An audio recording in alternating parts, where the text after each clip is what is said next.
कैलाश पर्वत per him की शांति पसरी हुई थी। हर दिशा में बर्फ की चादर, मंद मंद बहती वायु और भीतर तक समा जाने वाला नीरव एकांत। पर्वत की ऊंचाइयों पर स्थित शिवधाम एक ऐसा स्थान था जहां ब्रह्मांड के नियंता महादेव शिव अपने ध्यान में लीन रहते थे। संसार के सभी सुख दुख, राग द्वेष, जय पराजय से परे, एकदम निर्लिप्त। लेकिन वहीं शिव के समीप एक और चेतना थी, देवी पार्वती सौंदर्य, शक्ति, प्रेम और करुणा की साक्षात मूर्ति। लेकिन आज उनका मन विचलित था। वर्षों बीत गए थे और शिवजी अपनी तपस्या में डूबे हुए थे। उनका मन भटकने लगा, एक अधूरी चाह के कारण। एक दिन पार्वती देवी ने कमंडल से जल लेकर एक स्वर्ण पात्र में पुष्प डाले और शिवलिंग की पूजा की। मन ही मन उन्होंने एक गहन प्रार्थना की, हे प्रभु, आपने मुझे सब कुछ दिया, लेकिन मातृत्व का वह सौभाग्य नहीं। मैं भी एक पुत्र की माँ बनना चाहती हूँ। वो चाहती थी कि शिव के तप में हस्तक्षेप न हो, फिर भी वो चाहती थी कि उनका संसार भी संपूर्ण हो, एक माँ के रूप में। कभी कभी वह बालकों को खेलते हुए देखती तो उनके नेत्रों में ममता छलक जाती। शिव के समीप रहते हुए भी उनके हृदय में एक शून्यता थी। उनका यह विचार केवल इच्छा नहीं, तप बन चुका था। दिन रात वह इस विचार में डूबी रहती और अंततः उन्होंने निश्चय कर लिया, यदि शिव मुझे यह सुख नहीं दे सकते तो मैं स्वयं ही अपने अंश से अपना पुत्र रचूंगी। इस प्रकार देवी पार्वती के हृदय में जन्मी एक इच्छा ब्रह्मांड को एक नया देवता देने वाली थी। एक दिन जब शिव ध्यान में लीन थे और पार्वती स्नान करने जा रही थी, उन्होंने अपने शरीर की उबटन, चंदन और हल्दी से बना लेप को हटाया और उस मिट्टी से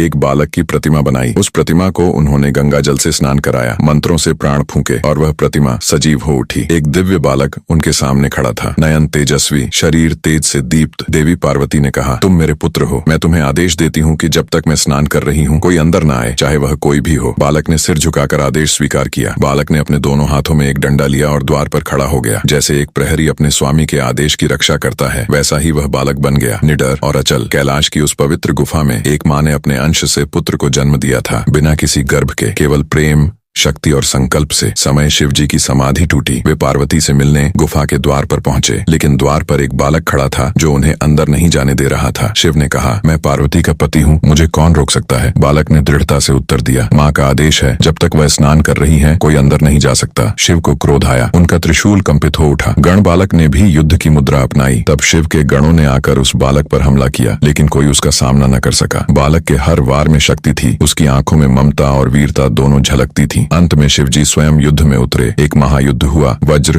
त्रिशूल, शक्ति, अग्निबाण आकाश में गूंजने लगे। अंत में शिव ने अपने त्रिशूल से बालक का सिर धड़ से अलग कर दिया। बालक वहीं गिर पड़ा। पृथ्वी कांप उठी। जब पार्वती जी बाहर आईं और अपने पुत्र को न देखा तो उनका हृदय कांप उठा। उन्होंने ध्यान से सब समझा और क्रोध में उनका स्वरूप बदल गया। उनका रूप अब शांत पार्वती का नहीं था, वह अब शक्ति थी। चारों दिशाओं में कंपन होने लगे, आकाश में बिजली चमकने लगी। सभी देवता डर गए। ब्रह्मा, विष्णु और इंद्र भी चौंक उठे। पार्वती ने चेतावनी दी, यदि मेरे पुत्र को जीवन नहीं मिला तो मैं सृष्टि का विनाश कर दूंगी। ब्रह्मांड थर्रा उठा। हर युग, हर लोक में डर फैल गया। उन्हें यह देखा और शांत स्वर में बोले, उसे पुनः जीवन मिलेगा। उन्होंने अपने गणों से कहा, जाओ उत्तर दिशा की ओर, जो भी जीव पहले मिले उसका सिर लेकर आओ। पार्वती का क्रोध अब शांत होने लगा, लेकिन उनकी आंखों में अभी भी अश्रु थे। शिव के गण उत्तर दिशा की ओर चल पड़े। उन्हें एक विशाल हाथी मिला जो एक तालाब के किनारे ध्यान में था। गणों ने हाथी से क्षमा मांगी और उसकी आज्ञा से उसका मस्तक लेकर वापस लौटे। शिवजी ने वह सिर पार्वती के पुत्र के धड़ पर स्थापित किया। मंत्रों का उच्चारण हुआ, गंगा जल छिड़का गया और दिव्य ऊर्जा फैल गई। और तब बालक ने धीरे धीरे आंखें खोली। उसके चारों ओर आभा फैल गई, जैसे सृष्टि ने एक नव देवता को स्वीकार किया हो। पार्वती ने उसे गोद में लिया और रो पड़ी। अब वह फिर से माँ थी। शिव ने उसे आशीर्वाद दिया, तू गणों का स्वामी होगा, प्रथम पूज्य देवता होगा। तब से वह गणेश कहलाए, शिव और शक्ति के पुत्र और संपूर्ण ब्रह्मांड के पहले पूज्य।